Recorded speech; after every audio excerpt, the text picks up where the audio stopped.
Mr. President, Ministers, Excellencies, ladies and gentlemen, today is an important day. Mr. President, thank you for your announcement that Afghan forces are taking the lead for security across the country.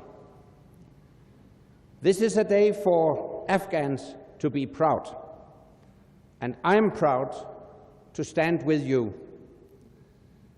I would like to salute the brave and committed Afghan soldiers and veterans gathered here today.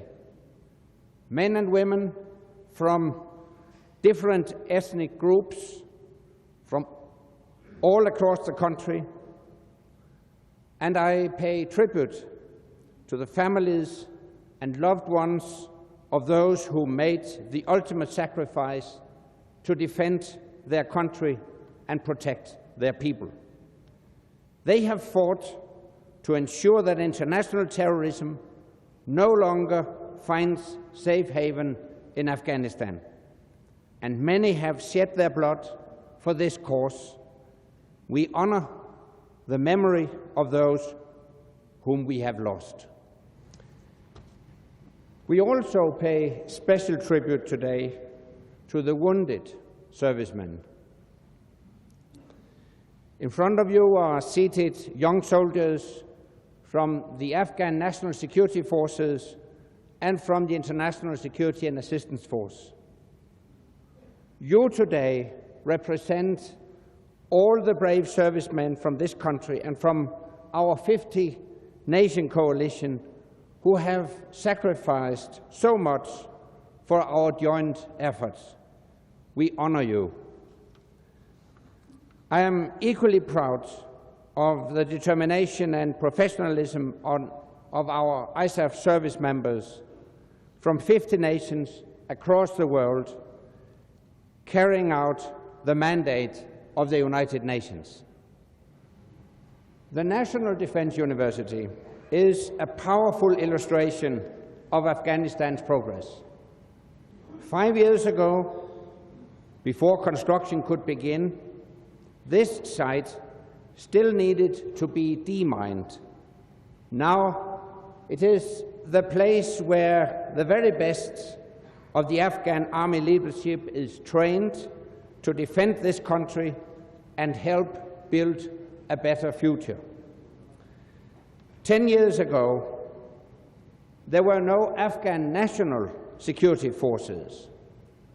5 years ago, Afghan forces were a fraction of what they are today. Now you have 350,000 Afghan troops and police, a formidable force.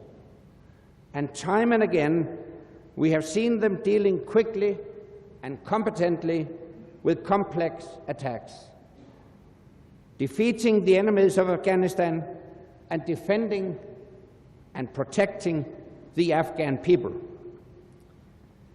It is because of the growing strength of your forces that we have been able to reach today's milestone. At the NATO summit in Lisbon, ISAF heads of state and government set out an ambitious roadmap together with you, Mr. President. We agreed that we would gradually hand over responsibility for security to the Afghan forces by the end of 2014. At the NATO summit in Chicago last year, we agreed that by the middle of this year, we would reach an important milestone where your forces would be taking the lead for security across the country. We can all be proud that we have delivered on this objective and that Afghan forces today are taking the lead on security. They are doing so with remarkable resolve, and they deserve the full support of the Afghan people. It has been tough. We have faced up to many challenges, and no doubt there will be more. We have kept to our roadmap, and we have kept to our timetable. With your announcement, we have now reached that milestone in our journey, which marks the progress we have made. As your forces step forward across the country, the main effort of our forces is shifting from combat to support. We will continue to help Afghan troops in operations if needed, but we will no longer plan, execute, or lead these operations. And by the end of 2014, our combat mission will be completed. At that time, Afghanistan will be fully secured by Afghans. So today, our shared goal is in sight. We still have 18 months of hard work ahead, and we must keep up the momentum. From 2015, a new chapter will begin.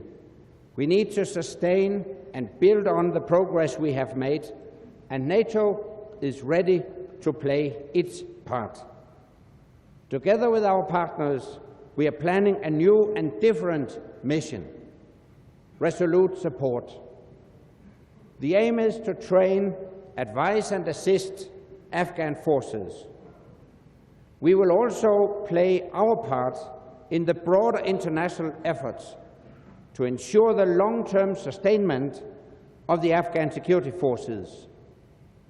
This will be another visible demonstration that Afghanistan does not stand alone now or in the future. Over the past 11 years, the whole international community has provided strong support to Afghanistan. We have all made promises that we must keep. Continued progress by the Afghan authorities to improve governance, fight corruption, and uphold human rights will pave the way for continued international support, and democratic, transparent, and inclusive elections next year will play a very important role. I'm happy to see many young Afghans here, and I'm happy to see young cadets who have just started training. I hope you will look back at today with great pride, because this is truly a historic moment. Afghanistan's future is in your hands. Today also marks an important milestone on our common journey, a journey to create a better future for Afghanistan, a journey to create a stable future for this whole region and for all of us, and a journey that we will continue together, based on a new relationship, a relationship that will remain strong for the years to come. Tashakur Manana.